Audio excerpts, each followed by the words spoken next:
శ్రీశైలం జలాశయం నుంచి నాగార్జున సాగర్ ప్రాజెక్టుకు వరద ప్రవాహం కొనసాగుతోంది. ఇన్ఫ్లో 1,20,773 క్యూసెక్లు, అవుట్ఫ్లో 6,598 క్యూసెక్లు. ప్రాజెక్టు పూర్తి స్థాయి నీటి మట్టం 590 అడుగులు కాగా ప్రస్తుత నీటి మట్టం 577.60 అడుగులు కొనసాగుతోంది. పూర్తి స్థాయి నీటి నిల్వ సామర్థ్యం 312.0450 టీఎంసీలు కాగా ప్రస్తుత నీటి నిల్వ 276.0932 టీఎంసీలు. జల విద్యుత్ కేంద్రంలో విద్యుత్ ఉత్పత్తి కొనసాగుతోంది.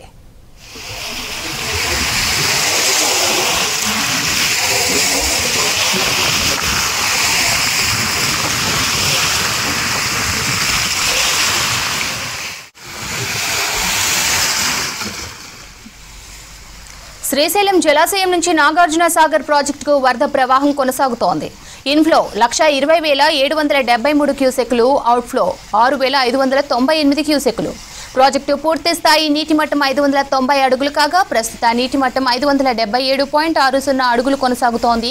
పూర్తి స్థాయి నీటి నిల్వ సామర్థ్యం 312.0450 టీఎంసీలు కాగా ప్రస్తుత నీటి నిల్వ 276.0932 టీఎంసీలు. జల విద్యుత్ కేంద్రంలో విద్యుత్ ఉత్పత్తి కొనసాగుతోంది.